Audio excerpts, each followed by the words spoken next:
Hello दोस्तों, क्या हाल चाल। आई होप आप सभी अच्छे होंगे।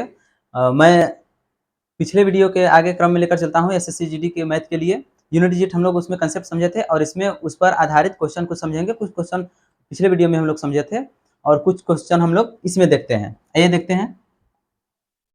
पहला क्वेश्चन कह रहा है कि 50 के घाते 125 का सबसे दाएं से गैर शून्य अंक बताइए। ठीक, इसका मतलब समझिए। पहले क्वेश्चन कह क्या रहा है कि जो हमारा है 50 के पावर 125, ये जो एक्सप्रेशन है इस नंबर के सबसे दाएं से गैर शून्य बताना है, शून्य नहीं। देखिए शून्य है तो हम लोग जानते हैं शून्य के घात में कुछ भी होता है, कुछ भी हो तो उसका जो यूनिट डिजिट आता है क्या होता है, शून्य ही होता है। लेकिन यहाँ क्या कर रहा है, गैर शून्य बताना है, मतलब जो शून्य न हो। पहला उधर से जो दाएं से आए तो पहला जो गैर शून्य हो।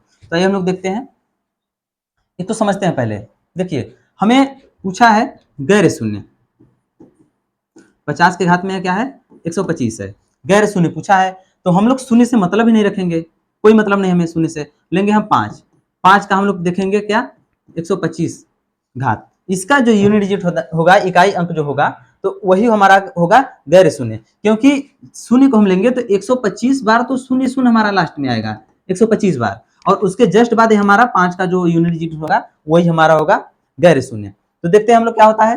5 का हम लोग जानते हैं कि पिछले वीडियो में हम लोग बात किए थे कि 5 का जो कितना भी घात हो, 5 का कितना भी घात हो उसका यूनिट डिजिट क्या होता है, 5 ही होता है। इसके साथ साथ 0, 1, 6, 5 ये सब अगर यूनिट डिजिट में इकाई अंक में है और इसका घात कुछ भी हो तो उसका इकाई अंक वही सेम ही आता है। 0 है तो 0, 1 है तो 1, 6 तो 6, 5 तो 5। तो इसलिए इसका इकाई अंक क्या होगा, 5 होगा। आइए देखते हैं नेक्स्ट क्वेश्चन। और कह रहा है कि ये एक्सप्रेशन दिया है, कह रहा है कि इसका हजारवें स्थान का अंक ज्ञात कीजिए। अब हजारवें स्थान का ये मतलब नहीं है कि मतलब एक्सप्रेशन कुछ भी होता चला गया, कुछ भी हो और उसका हजारवां स्थान का पूछा है, ऐसा कुछ नहीं पूछा है। इस क्वेश्चन को समझिए, इस क्वेश्चन में कितने लोग कंफ्यूज हो जाते हैं। ये कह रहा है कि हजारवें स्थान मतलब जो हमारा अंक है, इकाई अंक है, ठीक, दहाई अंक है और सैकड़ा, हजारवां, 100, ये हजारवां पूछ रहा है। हजारवां अंक क्या है, तो आइए हम लोग इसको थोड़ा सा विस्तृत करते हैं। इसमें हम कुछ क्लू ढूंढते हैं कि कुछ क्या ट्रिक हमारा लगता है। देखिए इसको हम लोग लिख सकते हैं 2 के पावर 3 गुणे 2 के पावर 998, ठीक, 2 के पावर 998, ठीक। इन दोनों को जोड़ेंगे तो क्या हो जाएगा, 1001 हो जाएगा। 2 के घात में 1001 हो जाएगा। तो इन दोनों को एक साथ रखते हैं तो क्या हो जाएगा, 10 के पावर 3 गुणे 2 के पावर 998, ठीक। तो 10 के पावर 3 का मतलब क्या हो जाएगा, क्या होगा 1000, 1000 होगा। 1000 होगा तो देखिए 1000 में 3 जीरो है तो 3 जीरो क्या होगा उधर लग जाएगा पहले ही, ठीक, 3 जीरो पहले ही लग जाना है हमारा। तो 3 जीरो हमारा पहले ही लग जाएगा तो 2 998 और गुणे क्या हो जाएगा 1000, ठीक, 1000 हो गया। तो मतलब हम इसमें कुछ भी अगर इसका कुछ भी विस्तार करें तो हमारा 3 जीरो तो पहले से लगा ही रहेगा, मतलब इकाई, दहाई, सैकड़ा, सैकड़ा तक लगा ही रहेगा। और फिर हजारवा में जो होगा इसका इकाई अंक जो होगा उसका मल्टीप्लाई करेंगे तो क्या होगा, हजारवा में वो अंक होगा, हजारवा अंक इसका ही इकाई अंक होगा। तो इसमें हम लोग क्या करते हैं, 4 से भाग देते हैं, इसके घात को 4 से भाग देंगे तो इसका रिमाइंडर जो बचेगा 2 बचेगा। और 2 बचने का मतलब 2 के पावर 2 मतलब 4, ठीक। तो इसका इकाई अंक 4 आया, मतलब इसका हजार, इस पूरे एक्सप्रेशन का हजारवां अंक क्या हो जाएगा 4। देखिए 2 ऑप्शन दे दिया, इसको करेक्शन कर लीजिएगा, ऑप्शन बी हो जाएगा, ठीक। अब देखिए बहुत इंटरेस्टिंग क्वेश्चन है, कह रहा है कि इस एक्सप्रेशन का इकाई अंक यदि इतना है तो n का मान ज्ञात कीजिए, ठीक। तो इसमें हम लोग देखते हैं इकाई अंक, इकाई अंक तो इकाई अंक से हम लोग मतलब रखेंगे, ठीक। 36 के 18 और 18 का 8 ले लेंगे और 8 का गुणा करेंगे n में, इकाई अंक में n है, ठीक। तो क्या हो जाएगा 8n, ठीक, 8n हो जाएगा। और ये 8n किसके बराबर है, n प्लस 2 के बराबर है, n प्लस 2 के बराबर है, ठीक। तो n प्लस 2 के बराबर है। अब देखिए इसमें से एक ऑप्शन हम लोग और शार्ट में समय बचाने के लिए हम लोग कर सकते हैं कि इसमें क्या करेंगे, हम लोग इसी ऑप्शन को पुटअप करके हम लोग देखते हैं, देखते हैं कि क्या होता है। ये नंबर एक हमारा तैयार हुआ, एक ये नंबर तैयार हो गया, ठीक। इन सब में से कौन इन दोनों को सेटिस्फाई करेगा कि इकाई अंक क्या हो, सेम हो, ठीक। एक रखेंगे तो 8 एकम 8 हो जाएगा, लेकिन यहाँ एक रखेंगे तो 3 हो जाएगा, एक नहीं बना, ठीक। 8 रखेंगे तो 8 अठे 64 हो जाएगा, 8 तो 10 हो जाएगा, ठीक। ये नहीं बना, 64 का 4 और 10 का 0, ये भी नहीं बनने वाला, ठीक, उसके बाद अब 3 रखेंगे तो 8 3 के 24 और 3 2 5, ये 5 बना और ये 24 का 4, ये भी नहीं बनने वाला। अब 6 रखेंगे तो क्या होगा, 8 6 48 और 6 2 8। अब इकाई अंक क्या हुआ, दोनों सेम हुआ, तो ये हमारा आंसर हो जाएगा ऑप्शन डी। आइए देखते हैं अगला क्वेश्चन। ठीक, देखिए एक क्वेश्चन कह रहा है प्रथम 111 पूर्ण संख्याओं का योग का इकाई अंक बताइए। ठीक, तो देखिए इसमें कुछ करना नहीं, पूर्ण संख्या हम लोग समझते हैं कि पहले है क्या, पूर्ण संख्या होता क्या है। पूर्ण संख्या होता है 0 से लेकर 0 1 2 3 4 5 6 करके इनफाइनाइट तक, ये हमारा क्या होता है, पूर्ण संख्या होता है। अब बताइए पूर्ण संख्या कह रहा है 110 पूर्ण संख्याओं का, 111 पूर्ण संख्याओं का, तो 111 पूर्ण संख्याओं का ये तो यहाँ तक जाएगा, ये जाएगा ही, लेकिन एक और भी जुड़ा है, जीरो हमारा जुड़ा है साथ में। तो बताइए 110वां पूर्ण संख्या क्या हो जाएगा, 111वां पूर्ण संख्या होगा 110। ठीक, एक कम हो जाएगा, जीरो है। ठीक, तो एक पीछे हो जाएगा, मतलब 111वां पूर्ण संख्या होगा 110। ठीक, तो एक फार्मूला हमारा होता है प्राकृतिक संख्या को जोड़ने के लिए। ठीक, तो वही फार्मूला हम लोग लगा लेंगे, n प्लस 1 और गुणे n बाई 2। ठीक, तो यहाँ टोटल संख्या कितनी है, 111वां, मतलब लास्ट पद हमारा क्या है, 100 है। ठीक, 100 है हमारा लास्ट पद, और उसके बाद इस पर हम लोग फार्मूले पर रखेंगे हम लोग, तो क्या होगा रख के देख लेते हैं, 110 ही अंक होगा ना, जीरो को अगर हम जोड़ेंगे तो जीरो को जोड़ेंगे तो उसका कोई मूल्य नहीं होगा, तो 110 अंक ही होगा, तो 110 अंक होगा, तो 110 अंक का मतलब कि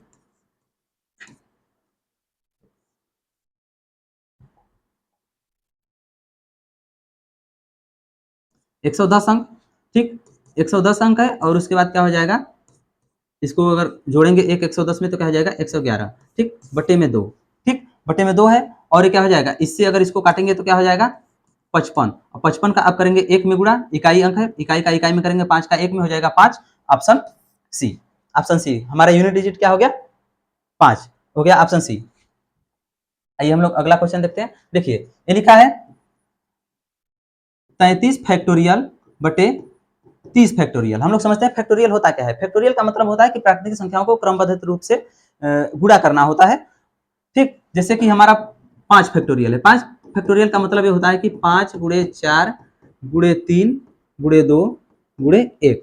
ठीक, तो ऐसे ही हमारा क्या है 33 फैक्टोरियल और 20 फैक्टोरियल, इसका सॉरी 30 फैक्टोरियल, इसका क्या होगा, हमें यूनिट डिजिट ढूंढना है, इकाई अंक बताना है। ठीक, तो हम लोग इसको लिख सकते हैं 33 फैक्टोरियल को 33 गुणे 32 गुणे 31 और गुणे 30 फैक्टोरियल, 30 फैक्टोरियल, और बट्टे में क्या है 30 फैक्टोरियल है। 30 फैक्टोरियल से 30 फैक्टोरियल कट गया, और जो बचेगा क्या होगा, 3 दूना 6 और 6 एकम 6, जो हमारा 6 होगा, आंसर बी, ऑप्शन बी है हमारा आंसर। ठीक, ऑप्शन बी हमारा आंसर हो जाएगा।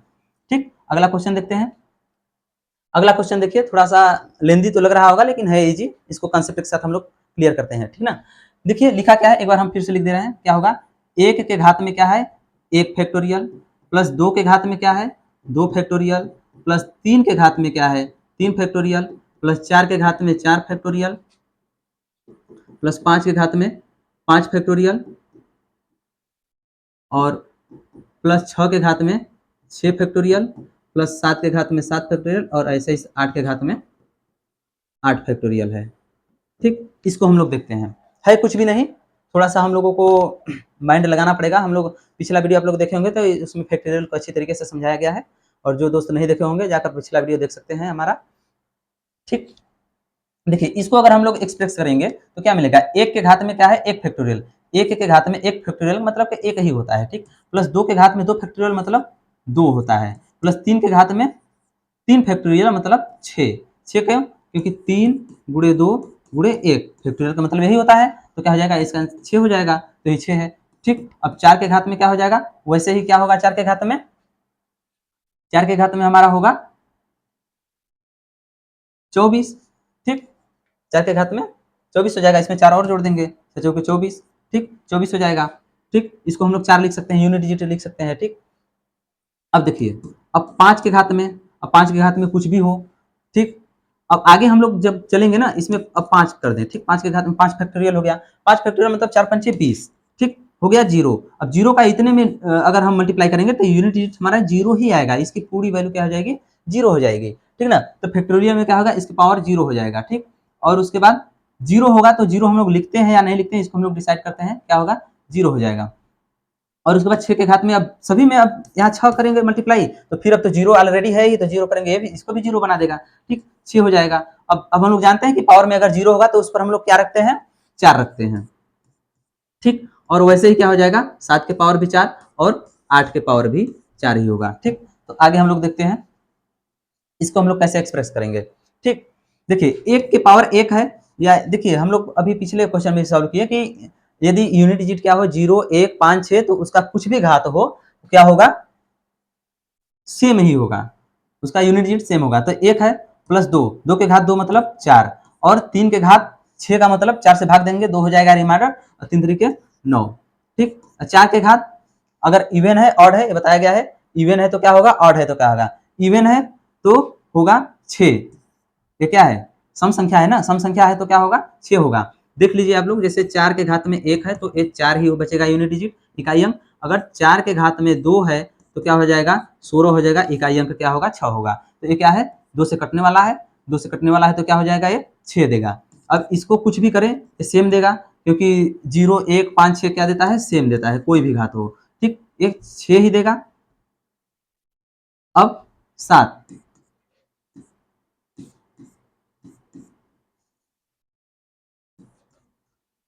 7, अब 7 के घात में 4 है, 7 के घात में 4 से क्या मिलता है हमें, 7 के घात में 4 हम लोग देख लेते हैं, 7 7 सत्ते 49, 7 सत्ते 49, ठीक। अब 9 9 81, 1, यहाँ 1 बचेगा, और 8 8 का भी देख लेते हैं, 8 अट्ठे 64, 8 अट्ठे 64, यहाँ 4 और यहाँ भी 4, 4 चौके 16, 6, ठीक, यहाँ 6 मिलेगा। अब इसको हम लोग क्या करते हैं, सॉल्व कर लेते हैं। इसको जब हम लोग सॉल्व करेंगे तो क्या मिलेगा हमें, देख लेते हैं, देखते हैं क्या होगा, 5 9 9 5 14, 14 26, 20 का हो गया 0, 0 5 5, 5 6 11, 11 1 12, ठीक, 2 हो गया। अब 2 ले लेंगे यूनिट डिजिट, और 2 और 6 हो जाएगा 8, ठीक, 8 इसका हो जाएगा इकाई अंक, ऑप्शन बी, इकाई अंक इसका हो जाएगा 8, ठीक। आगे हम लोग देखते हैं, इसका इकाई अंक हो जाएगा 8, ठीक। अगला क्वेश्चन हम लोग देखते हैं, अगला क्वेश्चन करा है इकाई अंक क्या करिए, ज्ञात करिए, इकाई अंक ज्ञात करें। तो इसमें हम लोग क्या करेंगे, देखिए इसमें हम लोग इकाई अंक से ही मतलब रखते हैं, हम लोग शुरू से पढ़ते आ रहे हैं, इकाई अंक ही हम लोग ज्ञात करेंगे, ठीक। इकाई अंक से हमें मतलब है, तो इकाई अंक 1 है, 1 के घात में क्या है, 111 है, ठीक, प्लस यहाँ इकाई अंक 2 है, 2 के घात में क्या है, 112 है, और उसके बाद प्लस 3 है, 3 के घात में क्या है, 113 है, ठीक। तो हम लोग क्या करेंगे, हम लोग देखे हैं कि एक घात में कुछ भी हो तो वो सेम सेम देगा, रिमाइंडर अपने जैसा देगा, यूनिट डिजिट, ठीक। अब अगर 2 है तो 2 क्या करेगा, ये 4 4 पर रिपीट करता है, तो 112 को 4 से भाग दे देते हैं, 112 को 4 से भाग देंगे, हो जाएगा 0, रिमाइंडर बचेगा, हमारा पूरी तरीके से कट जाने वाला नंबर है, ठीक। जब पूरी तरीके से कट जाएगा तो 0 रिमाइंडर बचेगा, 0 रिमाइंडर बचने का मतलब क्या लिखते हैं हम, 4 लिखते हैं, 0 बचेगा वहां 4 लिखते हैं। और वैसे इसको करेंगे अगर, तो ये भी 4 4 पर रिपीट होता है, 4 से भाग करेंगे, 1 रिमाइंडर बचेगा, ठीक, 1 रिमाइंडर बचेगा। अब देखिए, अब देखते हैं क्या होता है, करेंगे, ये क्या हो जाएगा, 2 दूनी 4, 4 4, 4 चौके 16, 16 का यूनिट डिजिट क्या हो जाएगा, ये प्लस 1 है, और ये क्या हो जाएगा, 16 का यूनिट डिजिट 6, और उसके बाद 3 का 3, ये 6 3 9, 9 1 10, 10 का होगा यूनिट डिजिट 0, 0, ऑप्शन हमारा डी आंसर सही है, ठीक। आगे हम लोग देखते हैं, अब कह रहा है पहले 50 अभाज्य संख्याओं का गुणनफल, गुणनफल का इकाई अंक क्या है, ठीक ना। कह रहा है कि अभाज्य संख्याओं का, ठीक, अभाज्य संख्या होती क्या है, देखते हैं। अभाज्य संख्या, अभाज्य संख्या क्या होता है, जो 2 से मतलब जिसके 2 ही फैक्टर हो, ठीक ना। अभाज्य संख्या, पहला अभाज्य संख्या 2 है, और क्या कर रहा है, गुणनफल कर रहा है पहले 50, ठीक। तो पहले 50 अभाज्य संख्याओं का गुणनफल ले लेते हैं, 2 और 5, सॉरी 2 और 3 होगा, 2 3 5 7 11 13, ऐसे 50 ठो लेना है, केवल अभाज्य संख्याएं हो, ठीक। इसमें देखिए हम लोगों को एक पैटर्न ढूंढना है, और बाकी हम लोगों को मेहनत कुछ भी नहीं करना है, ठीक। तो हम लोग इसमें क्या देखते हैं, देखिए इसका गुणनफल ही करा है, गुणनफल का इकाई अंक बताना है, तो गुणनफल करेंगे, अगर हम गुणा करते जाएंगे, इसको लिख लिया और गुणा करें, गुणा करेंगे क्या हो जाएगा, 3 दूना 6 और 6 पंचे 30, अब 30 हो गया, 30 का 0 हो गया, अब 0 वाले नंबर से किसी भी मल्टीप्लाई करेंगे तो इकाई अंक हमारा 0 ही देगा, तो इसको आगे करने की कोई जरूरत नहीं है, इसका हमारा चुपचाप लगा देंगे option D is the correct option. ठीक, अगला क्वेश्चन क्या कर रहा है, इसका इकाई अंक ज्ञात करिए। ठीक, इकाई अंक ज्ञात करिए, एकदम सिंपल सा है, देखिए क्या लिखा है, 9 के घात 9। अब हम लोग पढ़े हैं कि 9 के घात में यदि सम संख्या होगा तो वो 9 देगा, और विषम संख्या होगा तो 9 देगा, और सम संख्या होगा तो 1 देगा। ठीक ना, जैसे 9 के घात में यदि 1 हो तो ये 9 देगा इकाई अंक, अगर 9 के घात में 2 हो मतलब सम संख्या हो तो क्या होगा, 9 81 1 देगा। ठीक, तो हम लोग देखते हैं सब में क्या है, विषम संख्या ही है घात में, और 999 टर्म है। ठीक, 999 पद ऐसे ही है। ठीक, तो देखते हैं हम लोग यहाँ क्या देता है हमें, देखिए यहां से क्या देगा, विषम संख्या है तो 9 ही देगा, और यहां से भी क्या देगा, विषम संख्या है, सब विषम संख्या है। ठीक, क्या देगा, 9 देगा, 9 9 ही देगा, सब जगह 9 देगा। ठीक, 9 ही देगा, कहां तक, 999 पद तक। ठीक, 999 पद तक। अब बताइए 999 तक हमारा क्या आएगा, 9 9 ही दे रहा है, तो हम लोग कह सकते हैं जैसे इसको 999 टर्म तक जोड़ेंगे तो इसको लिख सकते हैं 9 गुणे 999। ठीक, मतलब 9 को 999 बार जोड़ा जाएगा तो उसमें मल्टीप्लाई कर देते हैं, एकदम शार्ट तरीका है। ठीक, तो इसका क्या करेंगे, अब इकाई अंक 9 9 81, इकाई अंक 81 मतलब इकाई अंक 1 हो जाएगा, ऑप्शन बी करेक्ट ऑप्शन, इसमें बाकी कुछ भी नहीं करना था। अगला क्वेश्चन क्या कर रहा है, सेम है, मल्टीप्लाई कर दिया है। ठीक, मल्टीप्लाई कर दिया तो इसमें क्या देखते हैं, इसका क्या अभी हम लोग किए हैं, क्या है, 9 है, और 9 फिर हर जगह 9 ही देगा, क्योंकि विषम संख्या है घात में, क्या होगा, सब 9 ही देगा।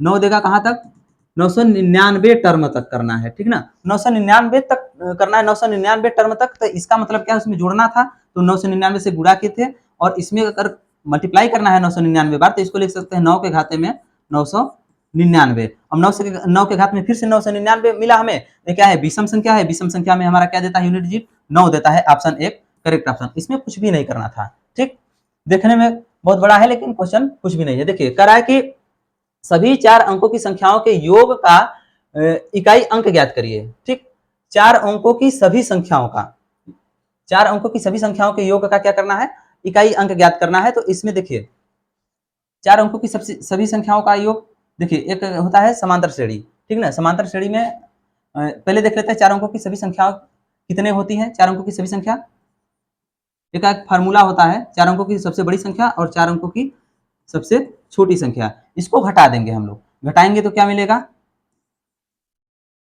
और इसमें एक जोड़ देंगे तो 4 अंकों की सभी संख्याएं मिल जाएगी, 4 अंकों की सभी संख्याएं मिलेंगी, क्या मिलेगा हमें, 9000 मिलेगा, मतलब 9000 संख्याएं हैं जो 4 अंकों की संख्याएं हैं, केवल 4 अंकों की संख्या कितनी है, 9000 संख्याएं हैं। तो ये देखिए हमारा एक काम करेगा यहाँ जो हम लोग अभी निकाले हैं। ठीक, और पहला 4 अंकों की सबसे बड़ी संख्या, 4 अंकों की संख्या क्या होगी, 4 अंकों की संख्या तो 1000 होगी ना पहला, और उसके बाद अंतिम क्या होगा 4 अंकों की 9999। ठीक, ये होगा, और इसके बीच में ये टोटल मिलाकर कितने हैं, 9000 संख्याएं हैं। ठीक, जब 9000 संख्याएं हैं तो इसके एक फार्मूले पर लगाते हैं हम लोग, क्या होता है, यस एन बराबर क्या होता है, n by 2 2a plus n minus 1 into d. ठीक, इसमें डी क्या है, डिफरेंट दिया है एक संख्या से दूसरे संख्या का, तो क्या कर रहा है, सभी संख्या है 4 अंकों की, तो सभी संख्या है तो मतलब एक तो है 10,000, तो अगला हमारा क्या होगा, 10,001 ही होगा। ठीक, 10,001 ही होगा, 10,002 10,003 ऐसे करके जाएगा, तो मतलब डिफरेंट क्या है, एक का है डिफरेंट। ठीक, इसे हम लोग रख देते हैं कितनी संख्याएं, टोटल संख्याएं कितनी है, 9000 है, 9000 टोटल संख्याएं हैं। ठीक, बटे 2, और पहली संख्या क्या है, ए को पहली संख्या से रिप्रेजेंट करते हैं तो क्या होगा, पहली संख्या 1000 है, 1000 में गुणा करेंगे 2 का ये। ठीक ना, अब उसके बाद 1000 है और plus n minus 1, n minus 1 मतलब इसमें से एक घटा देंगे, क्या हो जाएगा 8999। ठीक, और उसके बाद डिफरेंट 1 का है तो कोई दिक्कत नहीं। अब इसको हम लोग सॉल्व कर लेते हैं, जो इकाई अंक मिलेगा वही हमारा हो जाएगा यूनिट डिजिट होगा। ठीक है ना, तो यूनिट डिजिट के लिए क्या करेंगे, यहाँ से तो पहले हम लोग काटेंगे तो क्या मिलेगा हमें, 9000 है तो 9000 से 4500 मिलेगा, 4500 मतलब इकाई अंक जो हमारा क्या है, 0 ही मिला, यहाँ 0 मिला। अब बताइए ये पूरा ब्रैकेट में है, ये पूरा ब्रैकेट में है, ब्रैकेट में है तो ये सब कितनों भी जोड़ेंगे कुछ भी आए, लेकिन इसका करेंगे अंतिम में मल्टीप्लाई ही। जब मल्टीप्लाई करेंगे तो हमारा जीरो है, तो जीरो का किसी भी नंबर में मल्टीप्लाई करते हैं तो इसका इकाई अंक क्या मिलता है, जीरो ही मिलता है। तो इसलिए इसका करेक्ट ऑप्शन क्या हो जाएगा, ऑप्शन बी हो जाएगा। बाकी हम लोगों को कुछ भी नहीं करना था। ठीक, अगला क्वेश्चन क्या कर रहा है, देखिए बहुत इंटरेस्टिंग क्वेश्चन है। कर रहा है कि एक फैक्टोरियल के घाते एक, दो फैक्टोरियल के घाते दो, तीन फैक्टोरियल के घाते तीन, ऐसे करके 10 फैक्टोरियल के घाते 10, इन सबको योग का क्या करना है, इकाई अंक बताना है। ठीक, तो देखिए हम लोग इसमें क्या करते हैं, देखिए ये सब क्वेश्चन क्या होता है कि कोई लेंदी कुछ नहीं होता, इसमें कुछ ट्रिक लगाना होता है, हम लोगों को कुछ एफर्ट लगाना होता है, बाकी कुछ भी नहीं होता है। ठीक ना, देखिए इसमें हम लोग क्या करेंगे, अभी हम लोग फैक्टोरियल के बारे में पढ़े हैं। एक फैक्टोरियल का मतलब एक और घात में एक है तो एक। ठीक, दो फैक्टोरियल का मतलब दो होता है और घात में दो है। और तीन फैक्टोरियल का मतलब 6 होता है और घात में 3 है। ठीक, और चार फैक्टोरियल का मतलब क्या होता है, चार फैक्टोरियल का मतलब होता है 24। ठीक, 24 का घाते 4। और पांच फैक्टोरियल का मतलब, अब जो भी फैक्टोरियल आगे आएगा तो 120 है और लास्ट में जीरो हो जाएगा। जीरो हो जाएगा तो जीरो वाले को देखिए जोड़ना है, हमें गुणा करना था तब भी यही इसके आगे हम लोग नहीं लेते, और जोड़ना है तब पर भी इसके आगे हम लोग नहीं लेंगे। ठीक, इसके घात में हम लोग लेंगे क्या लेंगे, 5। लेकिन इसको अब देखिए जोड़ेंगे, अब जीरो डिजिट वाले नंबर से यूनिट डिजिट वाले नंबर से जोड़ेंगे तो कोई फर्क नहीं पड़ने वाला। ठीक ना, जैसे मान लेते हैं 2 है, 5 है, अब कोई भी कितना बड़ा नंबर है लास्ट में 0 0 है, इसको जोड़ेंगे तो हमारा यही आएगा। इन सबका कोई प्रभाव पड़ा यहाँ नहीं पड़ा, तो इसके लिए इसके आगे हम लोग नहीं लिखेंगे, यहीं तक आ जाते हैं हम लोग। ठीक, एक के घाते एक है तो मतलब एक, दो के घाते दो का मतलब 4, और 6 के घाते 3 का मतलब 6 के घाते कुछ भी हो, 6 के घाते कुछ भी हो तो क्या हो जाएगा, वो 6 ही होगा। और इसके बाद 4 के घाते, अब यूनिट डिजिट लेंगे यहाँ पर, 4 के घाते 4 है तो क्या हो जाएगा ये क्या देता है, इसका भी वही 9 जैसा रूल है। अगर सम संख्या होगा तो 4 देगा, 6 देगा, और विषम संख्या होगा तो 4 देगा। तो क्या करेंगे, 6 दिया, क्या है, विषम संख्या है। सम संख्या है तो क्या होगा, 4 के घात में 4 है सम संख्या, तो इसका क्या देता है, 6 देता है। और विषम संख्या होता है तो क्या देता है, 4 देता है। तो यहाँ क्या मिलेगा, 6 मिलेगा हमें। ठीक, और क्या हो जाएगा, 10 और 10 7 17, 7 हो जाएगा लास्ट में। Option C correct option. ठीक, अब देखिए निम्न में से कौन सा पूर्ण वर्ग का इकाई अंक नहीं हो सकता है। देखिए ये बहुत इंटरेस्टिंग क्वेश्चन है। कह रहा है कि इसमें कौन सा जो दिया गया है नंबर, ये कौन सा किसी भी पूर्ण वर्ग का इकाई अंक नहीं हो सकता है। ठीक, पूर्ण वर्ग का इकाई अंक नहीं हो सकता है, इसमें हम लोग क्या करते हैं देखिए हम लोग पहले जान लेंगे कि पूर्ण वर्ग कोई भी नंबर हो पूर्ण वर्ग, तो इकाई अंक उसका क्या क्या पॉसिबल हो सकता है। ठीक, पॉसिबल क्या क्या हो सकता है, एक तो जीरो होगा। ठीक, जीरो होगा, और उसके बाद एक होगा। ठीक, और दो नहीं हो सकता, 4 होगा, 5 हो सकता है। ठीक, 6 भी हो सकता है, 7 नहीं हो सकता, और 8 भी नहीं हो सकता, और 9 हो सकता है। ठीक, इतनी संख्याएं हो सकती हैं, कोई पूर्ण वर्ग है, इतनी संख्याएं पॉसिबल है कि हो सकता है। और इसमें से देख लीजिए कौन नहीं है। ठीक, कौन नहीं हो सकता है। ठीक ना, कौन है इसमें नहीं मिल रहा है, एक भी मिला ही है, 5 मिला है, 4 मिला है, और 3 क्या हो रहा है, नहीं मिल रहा है, मतलब 3 हमारा क्या होगा, करेक्ट ऑप्शन। ठीक, तो आई होप आप सभी लोगों को ये वीडियो अच्छा लगा होगा। आप लोग अपनी तैयारी कंटिन्यू रखिए, हम लोग आप लोग के साथ हैं, और हमारा निरंतर वीडियो ऐसे आता रहेगा। और चलते हैं, तब तक के लिए जय हिंद,